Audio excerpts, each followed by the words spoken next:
Hey, this is JD of JD's Mancave, coming at you again tonight on a big old Saturday night. We want to thank y'all for tuning in. Sit back, relax, and enjoy the ride.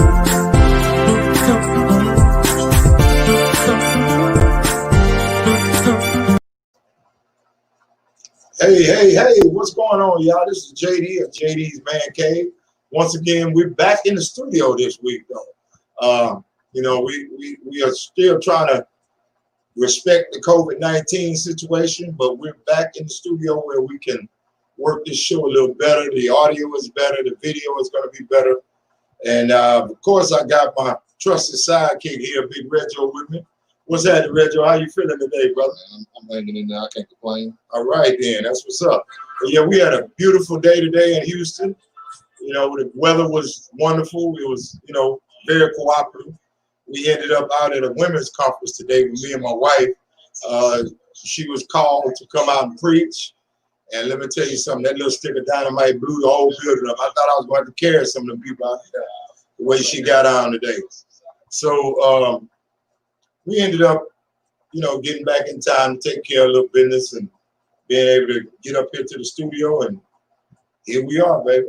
So, Reggio, we're going to let you start off tonight's topics. What you want to talk about tonight, brother?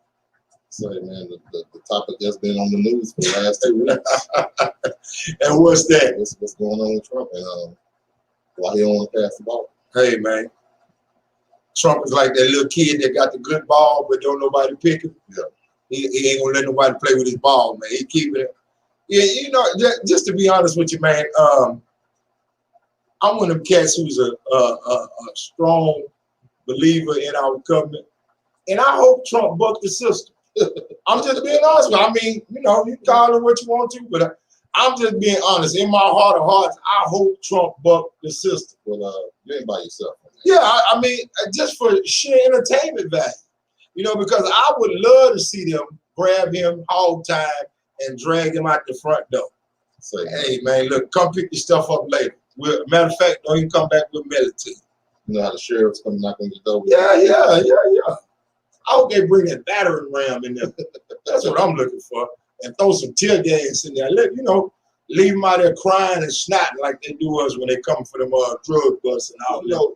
The killer part about it is he don't like when people talk about him, but he give us such a show that you can't help but say something about it. The man got mad with Fox News. And Fox News is his number one supporter. Yeah. He got mad with them because they didn't call the race for Joe Biden. He got mad with them. Man. The numbers speak. The man lost 5 million votes. I said the man lost by over 5 million votes, bro. What else do you want to hear from the world? Hey, man. They don't look. What they say, you ain't hot no more. You got to go, baby. In his own words, you're fired. You fired. Yeah, exactly. And look here, y'all. I want y'all to look down here at the bottom of the screen. You see the number, the call-in number, 832-273-6504. Feel free to call in, because this is a live show, and we'll get you straight on the air and talk about what topics. I'll tap you straight into the show. You will be a part of JD's Man Cave tonight. We welcome you, guys out there who are normal listeners like Bernard Lane. I know you out there, brother. But, if you feel like tapping in and talking with us, tap in and let's get you on the screen or on the air with us this evening. But yeah, another thing I want to talk about is this situation going on with these colleges. Oh my God. They have canceled so many college football games. The kids have, one thing I can say that I'm glad about, and I thought about it because I was a full scholarship athlete at one time in the collegiate level.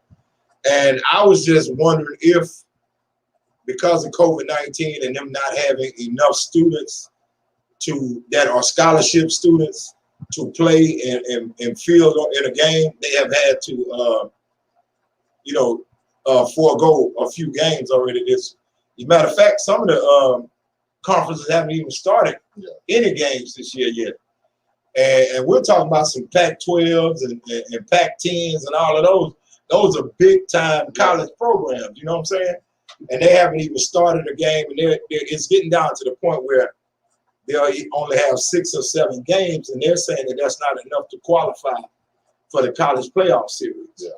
And you're going to have a lot of top-ranked schools that are going to be left out because of not being able to participate.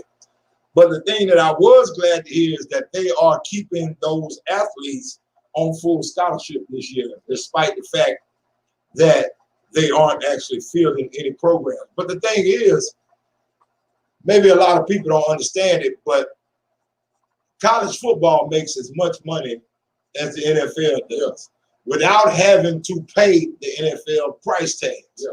So everything, when you play college football in college, you fund every other sport. You know, because nobody, I mean, unless you're at North Carolina or Marquette or something like that, those basketball programs don't, those are only the big time basketball programs that bring in a lot of money too. But when you at a school like a Hampton, a TSU, a Southern University, you know, Xavier or somebody like that, those programs are funded by the basketball program. They fund the track team, the field hockey, the golf, the tennis team. All of that is funded. So you're talking about millions of dollars. Yeah. That's why these coaches make as much money as NFL coaches, because they can afford to pay the Harbaughs at Michigan $5 million a year. The Browns at UT and other schools, you know, $3 or $4 million a year, because you're not paying the athlete, but you're generating as much money as an NFL team. So it's good that they did keep these guys on scholarship and pay for them to go to school throughout this year. I'm just hoping that this coronavirus can get put under wraps and we get back to some semblance of normalcy, because right now they're talking about in New York shutting down the restaurants and clubs and gyms and everything all over again. But I think that they were just a little bit too premature pulling the trigger and trying to get the economy back rolling, because they did not want to keep subsidizing people's income. You know, that $1,200 was a one-time thing, and they wanted to keep it a one-time thing. Well, they have to do a one-time thing. And, I feel, you know, that all these other countries, usually countries follow the United States in what we do. Right. But since we have Trump in office, yeah, you know, it looked like we need to look to other countries to see, hey man, how are y'all combating this disease and, you know, this virus, and, you know, what are we not doing? Right. You know what I'm saying? But we know what we're not doing. Exactly. You know what I'm saying? And Trump, you know, since he lost the election, he hasn't come to say anything. Now the coronavirus is backing up again, but we haven't heard from him. Let me tell you something what Trump did. I heard from him. They had something on CNN. Well, Donald Trump got on TV and said he's getting ready to bring out a vaccination for it. Yeah. Now the only thing is the vaccination won't be ready until after he's out of office. Yeah. And he said it will be free to everyone except for the state of New York. Because he tried to say that Cuomo said that he didn't want any help from him. Well, he won't be able to control it anyway. Like I said, exactly. He's gonna be gone. First of all, that's cutting off your nose to spite your face. But the thing about it is, he lied on Cuomo, and Cuomo came right back on CNN and snapped back on it. Of course, wouldn't you? Yes, I would. Yeah, I said, man, this man is gonna lie until they drag him out the door. Well, that's what he's known for. It's lying. Yeah, only his base believe what he say. Well, let me tell you something about his base. Even the Republicans are ready to get him out of there. Yeah. They started calling him a liar. Well, you know, all the Pelosi's and everybody, they ready to get him up out of there, man. They started to realize that. And what's his name? Mitch McConnell. Yeah. Talked about, hey man, it's time for him to go. It's time for. Mitch got on there and said it's time for him to get out of there. He got to let Joe get in there and have a smooth transition. And the race has been called, and you know it's been validated. There's no way, even if he wins Georgia, which they, from my understanding, I think they did win Pennsylvania. Right, it wouldn't matter. The man, like you said, the man lost by over 5 million votes. This is the biggest margin ever in the history of us voting, where the popular vote has been this big of a margin between two candidates. But you know what's so funny about it?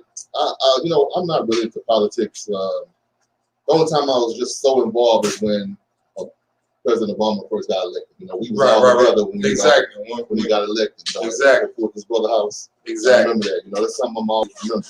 Exactly. And I usually don't watch Fox News or CNN to see what's going on, but with Trump in office, the way things, I've been watching more CNN than Fox, and I watched any other show on Hey television. man, let me tell you something. With that idiot in there, it's pure entertainment. Not only that, I'm scared. Because I don't know if that fool gonna go in there and push the button or what, man. I told you he's gonna burn it down. Hey man, look here, man. Let me tell you something. Donald Trump is really a cancer and a blemish on the United States history from now on out. That's gonna be a blemish.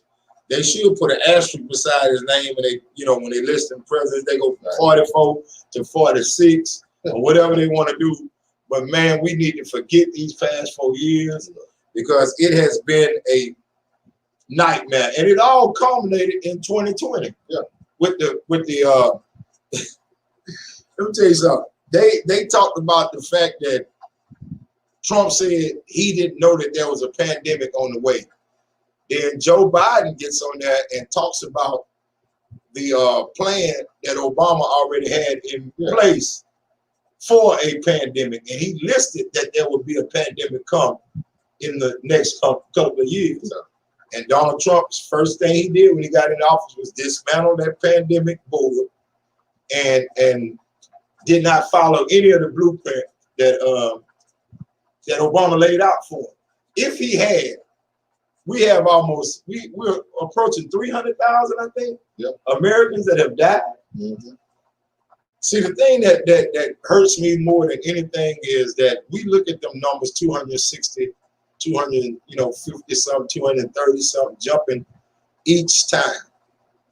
We have become so insensitive as a country that we're not understanding that when it go from 230 to 260, that's 30,000 American people, individuals that are dead, that ain't never coming back. I saw a story the other day, Reggie, there were 2 young adults that had volunteered, a man and his wife. They went in and volunteered to help on the front lines, and both of them died. And they had a 4-year-old son who's living with his grandmother now. You know, that those types of stories are truly a tragedy. And how do you explain as a grandmother to this 4-year-old kid where his mother and his father are? You know what I'm saying? That's see, those are the American stories that we're not, I don't know if we've gotten numb as a country or insensitive in these 4 years that Donald Trump has been in office, but I think that America needs to get their heart back. Yeah. You know, we used to be a country that bled, died, and received people from other countries. You know, but we had Donald Trump on the TV hollering about Africa and all these other third world countries, and you know what he called them. Yeah, you know, he called them, you know, I don't want to say the word on TV, but you know what he called them. And not only that, right, exactly. But the thing is, not only that, Donald Trump took to immigrants from Mexico and south of the border. He brought out war tactics against them. Yeah. He was putting them in concentration camps. He was stripping them of their children, putting the kids in separate concentration camps, tearing them away from their parents. That's the same thing that we went through as Black Americans in slavery. You know, it brought back too many wounds. It opened back up, you know, and things that had been festering and we thought had scabbed over were torn back open and ripped apart. And the thing about it is, when you get to doing that, he was doing what he told us he was going to do, make America great again. And in his eyes, anyway. See, because in his eyes, he didn't mean America as the entire country. He meant white America. Yeah. You know, and that's why I get so disturbed when I see Black folks wearing those MAGA hats. Because, brother, when has America ever been great for the Black man? When has America ever been great for the Orientals? You know, that came in. When they brought them in as railroad workers. Yeah. And worked them for pennies. Yeah. You know, for peanuts. They also had to fight against the Irish and other races. Exactly. All of that. They came in to make this money that America brought them over to do because they didn't want to pay the people. The right. You know, the union. Money. Yeah, the union workers and all that. So they caught it from both ends. Yeah. You know, so we have to understand what they mean by make America great again. Donald Trump, like I said, was an entire cancer and a blemish on the American true ideology and way of life. We have on our base of our Statue of Liberty talk about send us your huddled masses, your downtrodden, your refugees and all that. We asking for that at the Statue of Liberty, but we have not held up to that as Americans. Yeah, Trump wants to build a wall. Talking about he gonna build a wall and he gonna make Mexico pay for it. For real? Well, it's not good. Bro, anybody who believes that is just as crazy as Donald Trump. There's a lot of crazy about that. Bro, that's like you coming by my house, you gonna cut my grass and then leave. I'm supposed to pay you. I ain't never hired you. Yeah. For real? So you better go on with that lawnmower before I start shooting out here in this yard. What kills me is I got to a debate discussion with someone on Facebook, you know, about how, you know, how many people died because of Corona. Right. And he couldn't see that. All he could see was how many lives he saved. I said, how many lives he saved? Well, you know, they predicted 2 million to die. So in my book, he saved 800 million. I mean, 800,000, you know, on the 1.8, million people. Right. Because of the 200,000 that just died. You know, and I'm like, huh? I say, well, I guess you can, hey, man. You can flip the stats any kind of way you want to. Any kind of way you want to. That you can either, that's like saying we didn't lose by that much. Yeah. But we still lost. Yeah. You know, what's the difference between a 3-point loss and a 30-point loss? They both still lost. Still lost. Yeah, you still lost, brother. So whether it was 230,000, 260,000, 2 million, whatever, 1.8, whatever you want to say, those are American lives that did not have to perish. Yeah. A lot of these people may have had pre-existing conditions or whatever, but the thing is, they were living normal lives, and had you grabbed hold of Obama's blueprint and put up a regimen that would have, at least dwarfed the spread of COVID instead of letting it be rampant, we wouldn't have lost all those lives, man. Plain and simple. This is what Trump don't understand. It's a lot Trump don't understand, but yeah, go ahead. He could have been a good president. He could have been. You know what I'm saying? And I was praying, I'm going to be honest with you, I was praying and hoping for him to be a good president because I wanted to see some change in America. All the stuff that he said he would be able to do. I didn't want to see him do all the stuff he said he was going to do, like building the walls, all of that. I didn't want to see that, but I was hoping he would at least, I always tell people, if you're not that smart, put some smart people around. Yeah. But see, the thing was, an idiot will rebuke, good sense. Oh, yeah. Even though he had smart people around, he didn't want to listen to him. Well, what he needed was some people to lie to him. Because some people, the truth is not they don't want to hear the truth. Right. They'd rather hear a lie, pretty lie, than the ugly truth. And it just, that's just the kind of person he is. That's how he is. But that, I tell people all the time, that's what a narcissist is. Yeah. See, when you're dealing with a narcissistic personality, one thing about Trump, he ain't always right, but he ain't never wrong. Yeah, he ain't never wrong. He ain't always right, but he ain't never wrong. I have never heard that man say, "My bad, I apologize to the American public for nothing." Everything that happens, first of all, it was Obama's fault. Everything is his fault. That was the first 2 years. Yeah. Then when he got into that third year, he couldn't blame it on Obama no more. He found every other person in there to fire, get rid of, scapegoat them. He still find people. Exactly. That's what I'm saying. The first 2 years was all about it's Obama's fault. Last 2 years, he done fired everybody, and he had a higher turnover than Walmart. You know what I'm saying? And hiring and firing. He had a higher turnover rate than Walmart in the White House. And no other American president has sat more judges on the the governmental, as far as United States, the federal. That's what I'm trying to say. The federal, state level.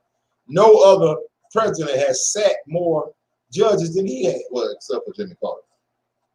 Okay, I didn't know that. I didn't know Carter.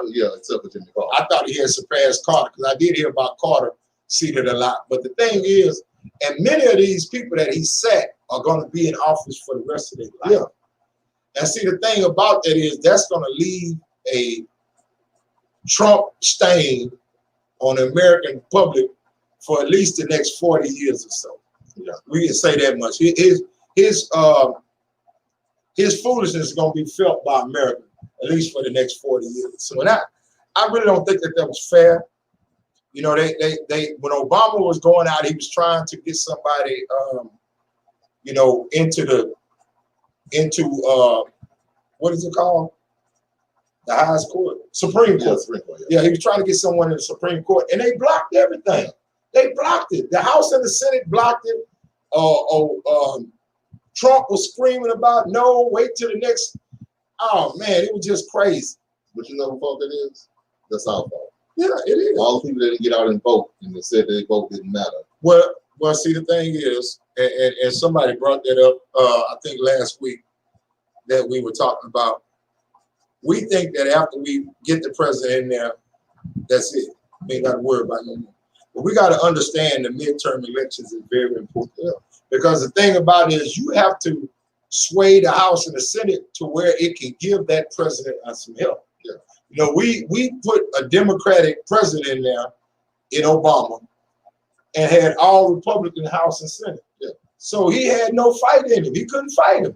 You know, what people don't realize that our government is based on checks and balances. Exactly. You can't do no more than they allow you to do. You know, the president is not a dictator. He's not a king. Exactly. You know what I'm saying? So just getting him in office is not enough. That's not enough. You got to surround him with people that can help him to do what you want the president to do.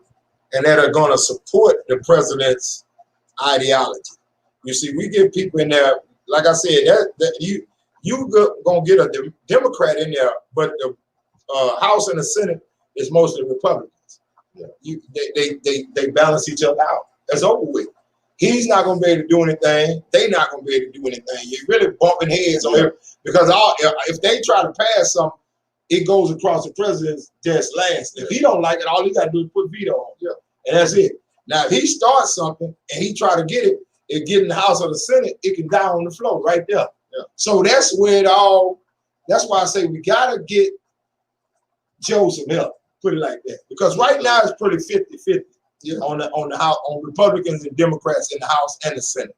It's pretty even. This is what I'm hoping that, you know, being that Joe has been in politics for so long and he knows everybody, he's good in with some people. Maybe they could come to some kind of agreement to help the American people. It's all about the American people. It's not about, you know, your agenda. This party affiliation or that party. See, and that's the thing that I hate, the party affiliations. People sticking to their party affiliations rather than voting for what's right. Or what's wrong. You see what I'm saying? Yeah. And we need to get back to they call it, you know, bipartisan politics. Yeah. You know, when people are doing that. But we need to get back to where the elected officials take into account the constituents who put them in office. Yeah. See, because if we start giving them responsibility and accountability, they'll do what's right. Yeah. Start voting they behind out of there. You ain't like, you so put money. Okay. All right, you sure right, bro. You fine. Yeah, you up out of here. And that's all. And see, that's when we get the opportunity. We're gonna get the opportunity to see how their votes are done in the first 2 years. Yeah. Then when the midterm elections come up, you got a right to look at their track record and see how they did with the things that Joe tried to do. And if they didn't go with Joe, you can get them up out of there. Yeah, and that's what the American people need to understand, that, okay, the presidential election was very important, but let's get out and do our part for the midterm elections. Yeah. I can't wait. Because I'm gonna be checking every last one of them. I'm gonna be on the internet. I'm gonna be on CNN. I'm gonna be on every media outlet I can find to see how these votes are going with what Joe said he was going to do. Matter of fact, I'm holding Joe accountable too. Yeah, exactly. Him and Kamala, because y'all said that y'all were going to get this thing, the economy cranked back up. Y'all were going to attack COVID. Y'all were going to get this epidemic, this pandemic, to a manageable level, and get the American people back to work and to get our economy boost back. I want to see it in action. Well, first things first, they have to attack this coronavirus before they even think about the economy.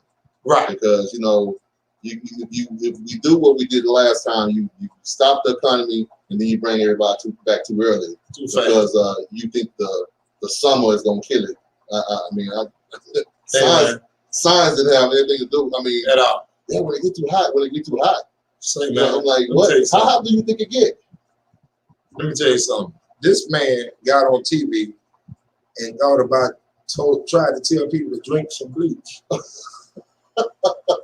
Bruh. The Poison Control Center should have knocked him off the screen when he said that. I wanted to see a linebacker come through there and hit that boy with a Poison Control shirt on and just take him off the screen. Because that was the dumbest thing I said, drink some bleach. Brother, man, on the bottle it says do not ingest. Yeah. On the bottle of bleach. Look, man, why would you tell the American public? My son got a hold of some bleach one time. Bro. And I was terrified. I was giving him all kinds of milk. We went on Russian. They said, "We all right. Y'all did the right thing. Y'all gave him milk." That's not something you ingest. Exactly. You know what I'm saying? I was still trying to figure out how the hell did you get that damn cap open? You know what I'm saying?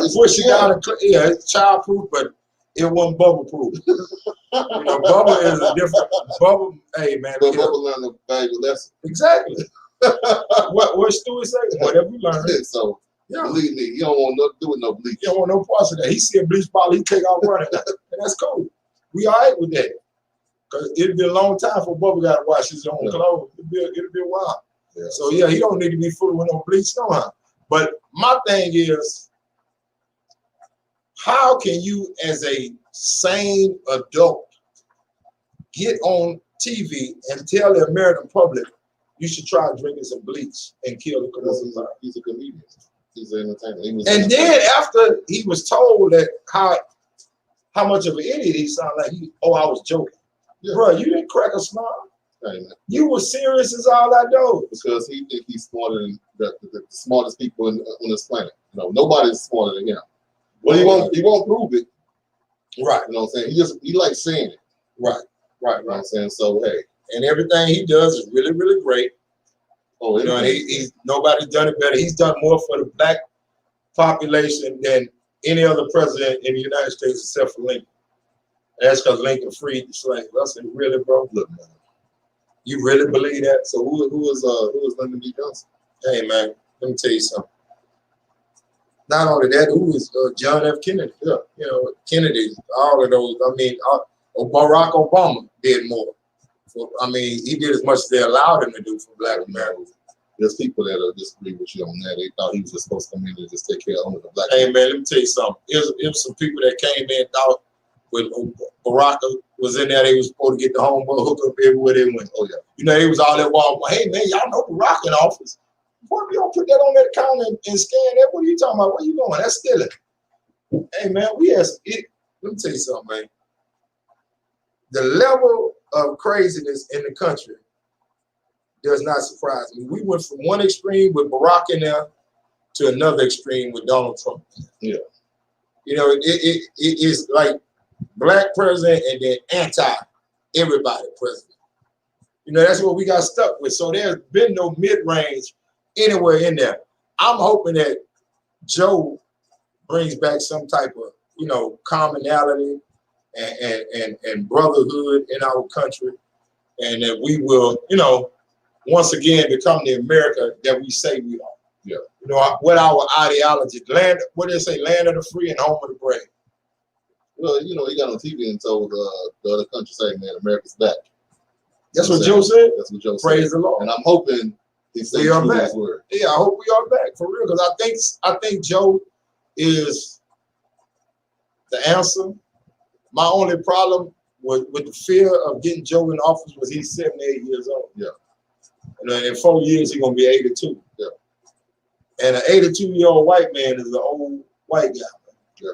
You know, they don't age like us. No, they don't. I mean, let's just be honest. You see some 80-something-year-old black dudes look like they 60. You know, but when you see an 80-something-year-old white guy, he look like he 80-something years old. And he moved like he 80-something years old. I don't know. I seen him do a little jog when he won the election. He was running down the. I said, "Oh, look at old Joe. He got a little jog on him." I said, "Hey, man." Now, you know they had air in the back. Just saying, you know they had air in the back. Right. And a CPR person on site. Right. So he good for 7 feet. So when I played football, Richard, my coach told me, look here, I don't need you to be fast, but for about 7 or 8 yards. That's it. After that, if my running back can't get past you and you can block somebody 7 yards, I'm putting them out the game, not you. So if Joe can't run 5 yards, put Campbell in there now. You know, because hey man, we fool around and have our first black woman president by default. Yeah. I mean, you know, I don't know if people thought about that. Oh, they thought about it. But hey, look, I saw a meme on TV that said the people that are mad about Joe getting in office, they mad about that little color good. Yeah. with Samuel Jackson from Django on there. I say, oh man, I ain't even think about that. But it is true though. But I mean, I'm hoping Joe serves his full term. I'm hoping we don't get a Ronald Reagan incident with Joe. Because you know the last 2 years of Ronald Reagan's presidency, he was senile. You know, Nancy was really running the country. She was making all the decisions. Because Ronald Reagan had, you know, he had Alzheimer's and he was a little bit senile. And that I mean, that's a fact.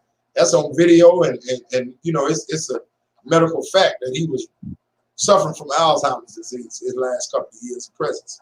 So I'm hoping that Joe is mentally capable of making decisions and running this country for this full 4-year term. So I think he's going to make a great president, just being honest. I just hope he gets the backing and support from the House and the Senate that he needs to get things done. Yeah, I mean, that's all we can do is pray for him and hope that, you know, pray for all our leaders. Trump's base come around and say, realize, hey, man, this is good for us. Exactly. America's getting back on their feet. Because Trump wasn't never about you anyway. At all. He was saying things y'all wanted to hear. Man, let me tell you something. I have heard so many people who supported Trump from the trailer park. Yeah. Trump ain't talking about y'all. No. He not making no tax breaks for y'all. He not making no moves, financial moves concerning for y'all. No. But yet you are a star supporter and you in the trailer park. You're in the lower income section of America. All Trump was worried about was 1%. Say, man. The ultra rich, which he sees himself as. I seen when his base, when the guys had a shirt on it saying Trump that. Right. Trump that beat. And I was like, what? Yeah. I mean, what does that even mean? Bro. And they was wearing those t-shirts proudly. Let me explain something to you. When I saw Black Americans, talking about Black Americans for Trump, yeah, it was just sad to me because this man has shown you, not only through his policies, but through his rhetoric and his propaganda speech, that he's not for anybody but white America. Yeah. He's not for any Hispanics. But not even white America, just rich white America. Okay, well, there you go. You're right. You're absolutely right. Because the man showed you that he was willing to weaponize America's combat soldiers against immigrants coming from Mexico. Poor immigrants coming from Mexico. He would tear their children out their arms, put them in concentrating camps, and put the children in a separate one. And then when it was all over with, he didn't even know how to put the families back together. You know, I mean, where do you get off doing that to people? If I was a Trump, I'd change my last name. Exactly. That's going to be a blemish, you know what I'm saying, in America for years to come. Yeah, when you look back on that, you know what I'm saying, that's just not going to look appropriate. And see, the thing about it is, as a president, you want to leave a legacy. Yeah. And Trump's complete legacy going to be nothing but divisiveness, you know, a scourge, basically, a blemish, like I said, on the United States history. And there's nothing he's gonna be able to do about that because he's already stuck his foot in his mouth time and time again.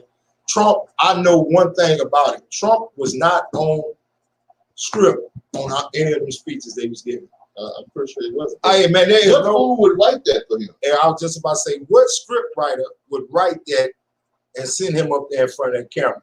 So I know those guys are glad, them speech writers are glad to see him get out of there because they couldn't control him for nothing. And he made the White House look like a circus. You know, and he had people that probably didn't even support what he was doing, but it was their job to support him and cover for him and make excuses for him because he's the president. Oh, Kellyanne? Oh my God, she got tired of lying. And the other girl, what was the other girl that was on? Oh my God, she just quit. She said, I'm through. I'm done. I can't lie no more. I'm trying to get to heaven. you got people who's trying to get to heaven, man, and they look here, man, this is the last lie. All right, maybe one more. All right, but after that, I can't do no. And then they come in the next day, and I'll bro, throw my hands up. That's like the black people on TV that's crying about one of their relatives getting killed for robbing a store, and well, he didn't have to kill him.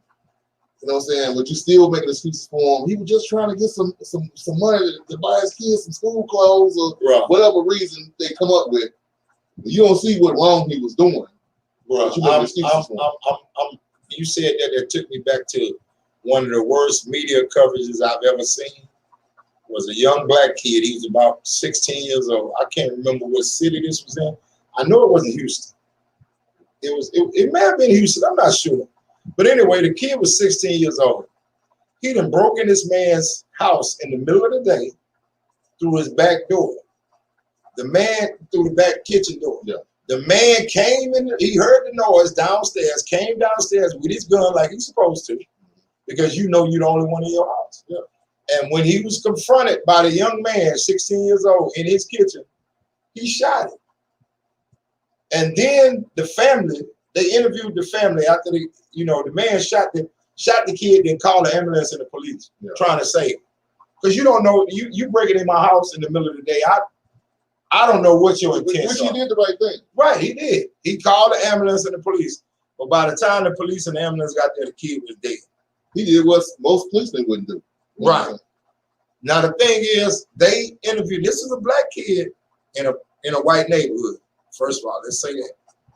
So his family, they were interviewing his family on TV, and it was his auntie, his cousins, his sister on TV, and all three of these people, all they kept saying was, he didn't have to kill him. He hired us. He didn't have no job. How was he supposed to get money for school clothes?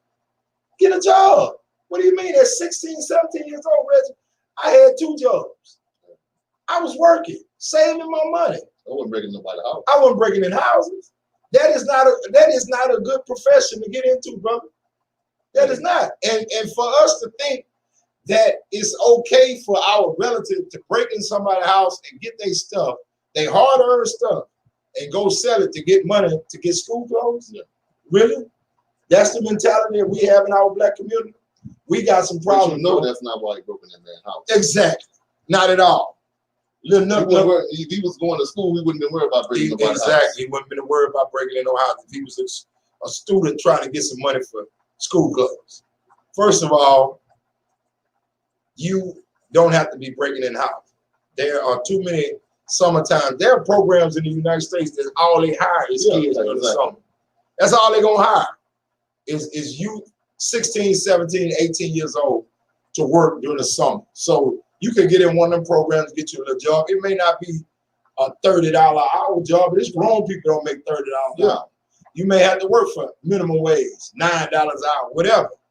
But you're working. Yeah. Save your money, stack your paper, and go buy what you want. Or at least put forth toward what you want. Teach them some money management and some saving skills and some integrity. Not go out and break in somebody's house and bring back the stuff so we can get you some school clothes. When I was 14 and I was cutting yards, I made enough money to buy my first pair of name brand tennis shoes. I wasn't getting name brand tennis shoes before that.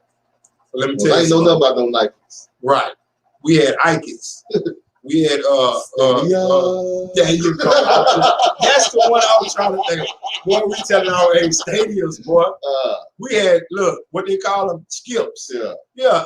Whatever you can put your foot in. The only name brand shoe I had was Converse, Chuck Taylor. I was gonna say Chuck Taylor. That was the first name brand my mom never bought. But other than that, it wasn't no name brand going on, bro. So you said 14. I started cutting grass and washing cars in my neighborhood when I was 12. Yeah. Then after that, I found out I can go to the corner grocery store and sack groceries and make me some money. So I had about 3 jobs at 12 years old. 12, 13, 14, I finally started working at a real company because I was big. And my daddy said, get on the truck and start moving furniture. Yeah. So I was working like a grown man when I was 14 years old, but I was making grown man money. And I was buying my own school clothes and all that. But the thing is, we have to instill in our young youth some integrity, some sense of pride, and a work ethic. Yeah. You know, that has been lost in our community. And I understood people talking about Democrats, because let me tell you something about Democratic Party. First thing Democrats do is promote social programs. Yeah. They're going to bring back all of the welfare, all of the food stamps are going to get boosted up. The Democratic Party is a party about giving away stuff. Yeah. Now, Republicans, on the other hand, is a party about building the economy and people working for what they want. Yeah. You know, so that's where I believe in the economic support of Republican, ideology, but I also believe in the Democratic ideology as well, because I think we need a mixture of both. Exactly. To keep our keep a level playing field with the American people. I'll be lying to you if I said I've never gotten food stamps. As a grown man, I wasn't working, no money coming in. Hey, I went down there and got me some food stamps, but you know what they do? They make you look for a job in order to get those things. Exactly. And you know what I'm saying? And I found me a job. Right. I went to the work source, and before I knew it, I was back working. You back working. And let me tell you what happened. You use the system for what it's for, what it was built for. Now, I tell people this all the time. When you giving away things, you're going to have the needy and you're going to have the greedy. So you got to expect both of them to show up. They in the same line. They in the same damn line. They going to look the same. Yeah. They some of them needy, some of them greedy. But the thing about it is, in my heart, and I me and my wife, because we do a lot of ministry, we give away food pantry, we have clothing pantry. We try to help toiletry pantry. We try to help support our own community, because that's what I think that, that's what it's all about, servicing each other. If you got it, give it away. You can't use all of it. You're going to let it spoil on the shelf? No, give it away, man, if somebody that need it. But I had to talk to my wife about the fact that she would recognize people being greedy in the line. I said, I see that, baby. But the thing about it is, you can't not help the needy because of the greedy. Yeah. Because when you have a system like that where you're giving things away or you're giving people an opportunity, you're going to have those who use it for what it's for, like you did. Yeah. And you also going to have those that abuse it. Yeah. But you can't punish those that need it because of the people who didn't need it and they abuse it. You have to just go ahead and trust God and let them all have it. That's it. Because the thing about it is, when you're greedy, that stuff don't last you anyway. Yeah. It don't really help your household. You end up with stuff you can't use anyway. But look, man, I used to be a barber. Well, I'm still a barber, but I used to be in the shop. I have literally had brothers come to me and sell me stuff that they don't even know what it is. Yeah. Hey, JD, I got this so-and-so. Give me what can you give me for it? I said, well, what you want for it? Man, I want, $20. I'm like, all right, here. I take 20 out of my pocket and give it to him. I'm looking at a hard drive, an external hard drive, terabyte, that's worth $250. Yeah. He don't even know what he got. Man, I don't even know what this is, but give me something for it. Yeah. That's what happens when you're greedy. Yeah. You will lose your stuff because you don't even understand what you got. You know what I'm saying? But God has a way of working everything out. There's a scripture, producer, what is it? The wealth of the wicked laid up. is laid up for the righteous, right? That's it. The wealth of the wicked is laid up for the just. Yeah. And now what that scripture entails is that sometimes you will, you know, because you are wicked, you get money, but it's ending up in the hands of the people who need it, the just people. You know what I'm saying? Yeah. So you have to understand that God sees everything. You know, he don't blink, he don't sleep. So people think they're getting away with things and all that. I said, man, we just keep doing God's work, and it'll all work itself out. Because I promise you this: in our clothing pantry, we never ran out of clothes. In our food pantry, we never ran out of food. In our toiletry pantry, we've never run out of toiletries. Yeah. Always got enough for the people that show up. Yeah. And I just trust God that it's gonna happen. You know, and that's just how you have to be when you're doing honest and kingdom work. You know what I'm saying? And people don't understand that what you do in the dark is gonna come to the light. Oh yeah. You know, that's with politics. That's with politics. That's with anything. That's in a marriage. That's in a friendship. That's in a whatever you're dealing with in your day to day. I'm trying to teach my daughter that now. She always thinks she's getting away with something. But well, let me tell you something. God offers you two ways to learn something. Yeah. The easy way, which is somebody telling you, or the hard way, which is life showing. Oh, yeah.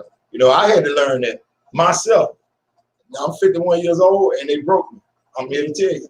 Because like I always tell you about jail, you're going to get tired of going before they get tired of taking. Yeah. I'm believing that because I know somebody who got tired of going. Me.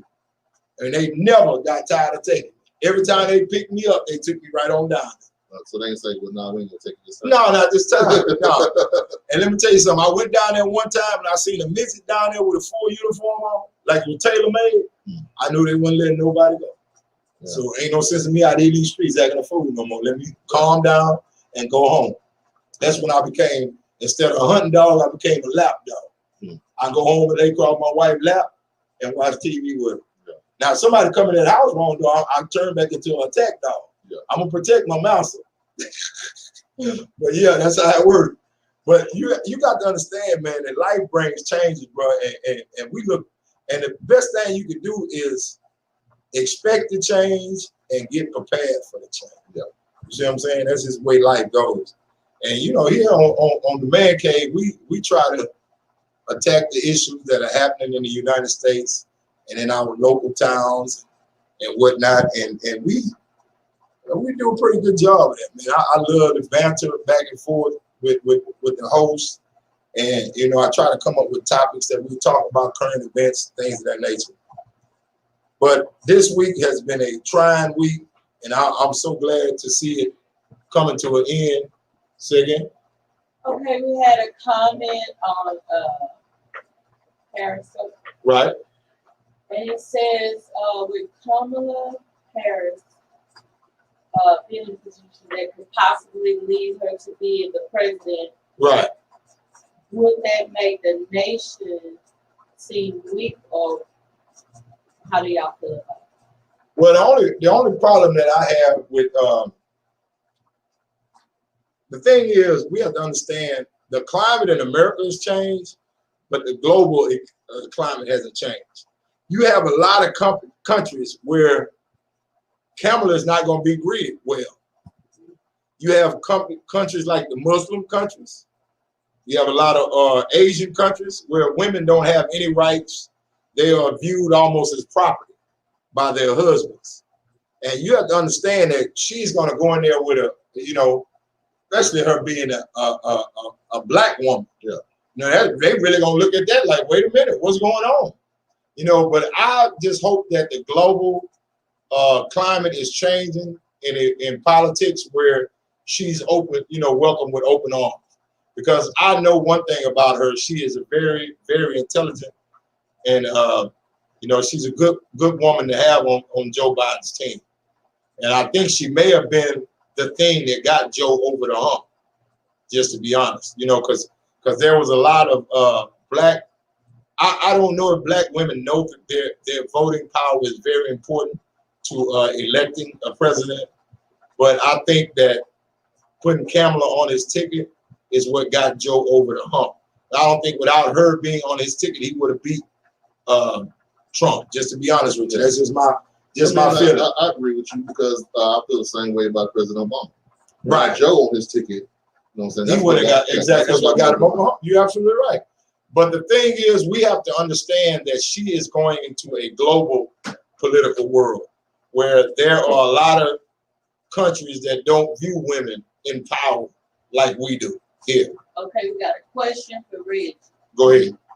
Okay, with the climate, with what Trump has left behind, Right.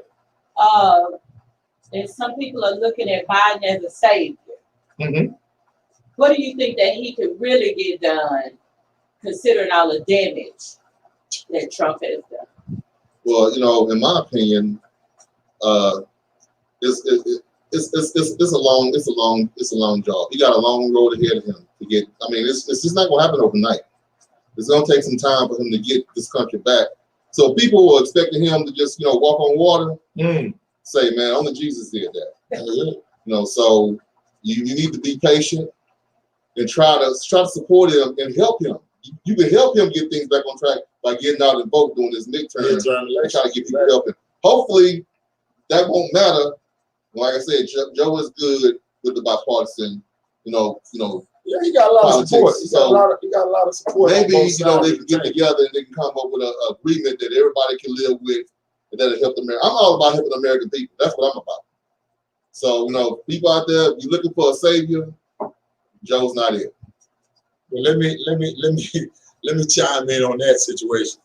It said what was the biggest thing we think that Joe could do that'll help the American people? I think Joe is already doing the biggest thing he can do. And what that was reassembling that team that Obama had in place. See, because Joe helped build that blueprint. So he knows that blueprint and what Obama's mission would have been with that coalition. So but overall, do you think he's bringing or reestablishing respect for the title of president? Of course. Well, the thing is, let me tell you something. He can't make it no worse. That's for sure. If nothing else, Joe is gonna bring decorum and elegance back to the White House because he's truly presidential. Yeah, and he's not only won because of the black vote and the Democrat. Most Republicans switched over. Right. They was tired of Trump. They wanted him to get out of there. So that's like 5 million votes. Yeah, oh, man. How many Republicans are you? Somebody Republican had to vote for him. Had to. And the thing about it is, not only that, Joe watched Obama be the president. One of the smoothest, most charismatic, eloquent, you know, received by every country president we've ever had. So Joe watched it. It's like Gerald Levert when he was watching the OJs practice in the living room. Yeah. What else could he be but a singer? You know what I'm saying? But a great singer. Gerald sat there and watched the OJs practice in his living room. What else you gonna be? Him and his brother Sean both. Yeah. They both were great singers. Yeah. Sound just like their dad. But that's because they gave you the blueprint. So just follow it. Yeah. Don't reinvent the wheel, brother. Okay, one more. Okay, go ahead. All right, we had Michelle Obama. Right. Then we went to, what's her name? Melania. A mess. Right. Now we got a new first lady. Right. Weigh in on. Oh, she look just like Joe. She bringing decorum back to the title, first lady. You know what I'm saying? She is truly a lady. Let me tell you something. Melania, I don't know what that was. Melania would snatch her hand away from her husband. She had no filter. Put it like that. You know, and I can understand her doing that, but look at this, man. Jackie O. Right. All the stuff that her husband's doing, right. You'd have never known it not about her. Exactly. And but Obama might have been doing some stuff that Michelle didn't like or something that she didn't agree with. But I tell you what, she always showed a united front. Exactly. You see what I'm saying? So you have to understand that as the first lady, that is your job to support your husband. Melania was all out of character. She ain't care. She gonna go on TV. Not only that, she's a blooming idiot. And I'm gonna say it out loud because you're gonna go on TV and repeat the exact same speech that the first lady before you wrote. And you repeated it word for word. And then your husband, being the idiot backer he is, talked about the American public because they didn't receive the speech like they did for Michelle when Melania spoke the exact same words. Because Melania didn't write that. We know she did. Yeah. Because Michelle wrote that and y'all just watched the tape and wrote it down and let her read it. Thinking that American people are stupid, which some of us are, but. Well, I was about to say, we got a vast majority. How many people voted for Trump? Hey, man, 70 million. So that lets you know that we got some idiots now. Don't get it wrong. Yeah, so there it is. But yeah, I think that we have gotten back to the White House staff is going to be appreciative of this regime that's coming in with Joe and his wife, Kamala and her husband.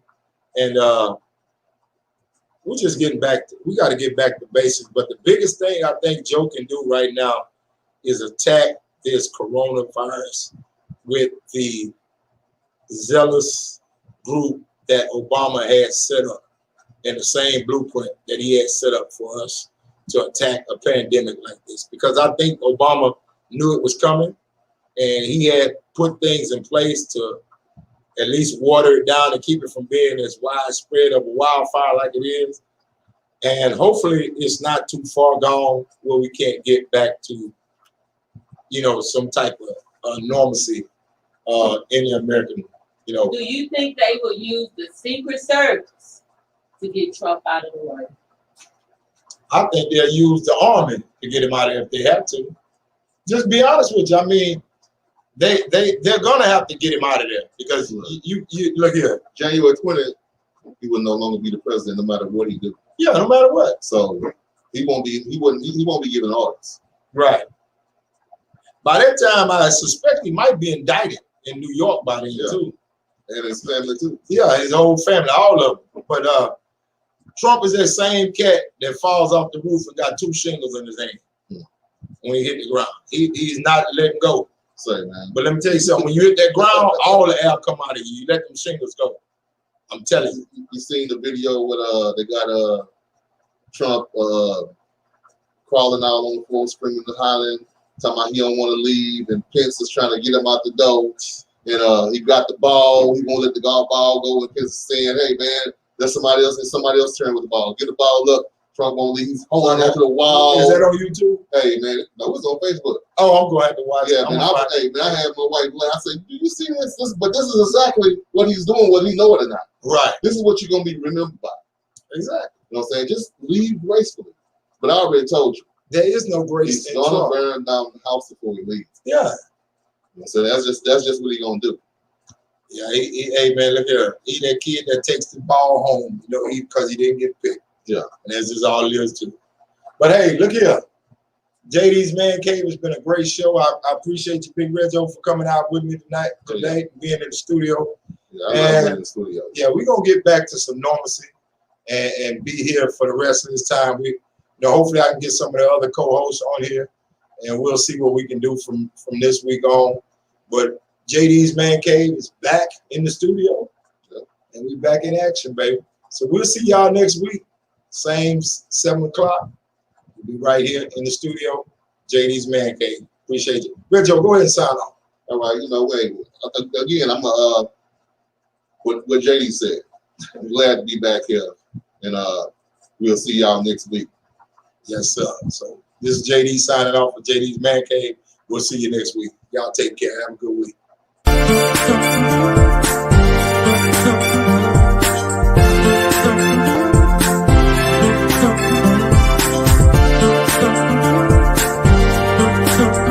Hey, this is JD of JD's Man Cave, coming at you again tonight on a big old Saturday night. We want to thank y'all for tuning in. Sit back, relax, and enjoy the ride.